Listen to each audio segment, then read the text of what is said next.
إذا ظلمك إنسان فأنت مخير الآن بين 3 اختيارات كلها تعتبر حقا لك، ولك أن تختار منها ما تشاء. أما الاختيار الأول أن تدعو على من ظلمك، فإذا دعوت عليه فسوف يأخذ الله حقك منه في الدنيا قبل الآخرة.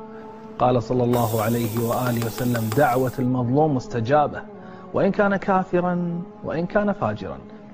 الاختيار الثاني أن لا تدعو عليه في الدنيا، ولكن أن تنتظر لتأخذ حقك منه يوم القيامة وليس بالدنيا، لأنك إن دعوت عليه في الدنيا فسوف تأخذ حقك في الدنيا، أما إذا لم تدعو عليه فإن الله يوم القيامة سيعطيك من حسناته ما يساوي الظلم الذي ظلمك إياه، أو ستعطيه أنت من سيئاتك.